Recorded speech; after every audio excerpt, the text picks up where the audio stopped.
So the drama of who Merab will fight next continues. Um, First and foremost, wow, Merab really just hates the fuck out of Umar.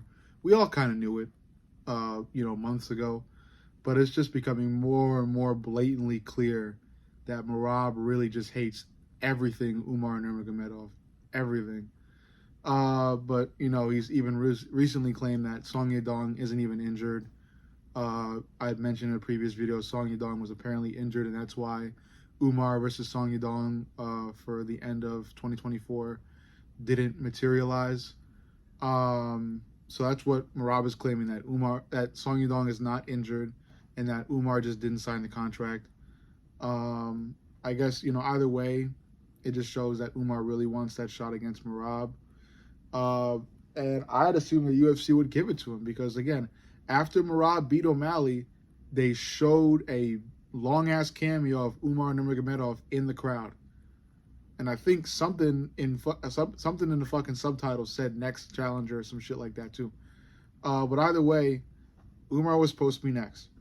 Whole thing happened. Merab, ever since he won, started talking about nonstop about giving O'Malley a second chance and how that fight would be good. Look, whatever move Merab makes is the move Merab makes. I think either fight for Merab is dangerous. I would argue that a second fight with O'Malley is more dangerous than a fight with Umar for Merab. But I think either way Merab goes, he's going to have to step up and do what he does best, which is overwhelm his opponent. But yeah, I from this other recent stuff in MMA media that's leaning towards the potential or leaning more towards the probability that Merab and O'Malley get a second fight. I think there's been a lot more talk about that than a fight between Merab and Umar next. So if I had to give you guys predictions, I do think the UFC makes Merab versus O'Malley too, especially because the UFC loves O'Malley. Dana loves O'Malley. He's a poster child for the UFC, and he's been for a while now. The UFC loves him. Apparently, O'Malley is very marketable. A lot of companies love him. He is somewhat entertaining. I wouldn't consider him to be the most entertaining champion, but his fighting style is very entertaining. I love his boxing. It's very smooth. He enters flow state a lot. He's very precise. He's pretty powerful as well. And he's stylish. So I think that's a lot of the components that make a bona fide superstar. And I think that's what O'Malley is. He's not, I wouldn't consider him one of the brightest stars, but he is a star. And that star did get a little dimmer after he lost to Merab, but he's still there. He's still there. He's making videos. He's promoting all this shit. I think he should fight Corey Sandhagen. And if Merab doesn't give O'Malley if a rematch between Merab and O'Malley doesn't materialize, then O'Malley will most likely fight Corey Sandhagen while Merab fights Umar. Because if Merab versus O'Malley 2 doesn't happen, I think Merab is most definitely fighting Umar. It just depends on who pulls the strings and what works best, because a lot of people are saying Merab is ducking Umar. Merab was obviously frustrated and tweeted this. So, maybe Merab gives into his frustrations and actually accepts Umar's challenge, or he decides to continue to be petty about it and, keep searching for a rematch with O'Malley. Again, either way is dangerous. I think a rematch with O'Malley, though, is more dangerous because, again, and I said it in my previous video, O'Malley learns. He learns from his mistakes. He's smart. He's skillful. His IQ is through the roof, especially with striking.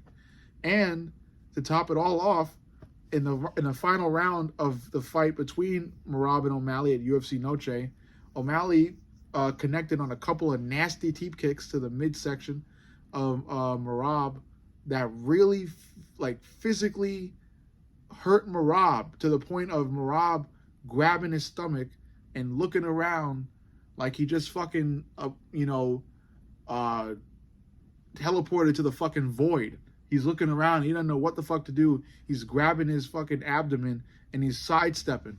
I think that was a excellent opportunity for O'Malley to move in and finish the fight, but O'Malley chose not to. I don't know what it is with fighters and not trying to finish fights. Some fighters, I know some fighters are dangerous when they're hurt, like Brandon Royval. I think like he landed a really nasty shot after he was hurt. But there are also other fighters who aren't, you know? And you got to really understand the difference and look at fight tape, because Merab, while very skillful, does have tells, and that was a big tell that he was getting fucked up in there by them teep kicks. So I would expect O'Malley to open with those teep kicks and throw in more fancy stuff, especially a lot of takedown defense. And, you know, the combination of all of that has a high probability of outclassing Merab, I would say. You know, I would say. Either way, though, you know, this whole drama is kind of building. Things are kind of up in the air at this point. But, you know, in efforts to ground you guys and give you guys what I think is the honest truth, I think O'Malley and Merab 2 is most likely going to happen, especially more most likely than Umar versus Merab, just because of how things are going between Merab and Umar, and what the UFC will want. Because like I said, the UFC loves O'Malley, and I think they would also love nothing better than to give O'Malley another title shot. So, you know, even though I think Merab dominated O'Malley, I think Merab dominated O'Malley.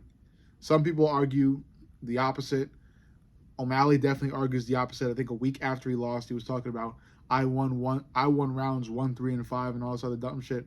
Whatever the fuck. I think Merab dominated O'Malley. I don't think there's any need for a rematch, unless O'Malley like strings together a couple really entertaining wins, or at least one win, really entertaining win against another, you know, high-level bantamweight fighter. But, you know, again, who really knows?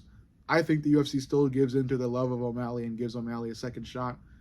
But again, it's up in the air. Only time will tell. Only God knows. Either way, I love you guys. Make sure to like, comment, and subscribe. But most importantly, subscribe. I love y'all, and I'll see y'all in the next.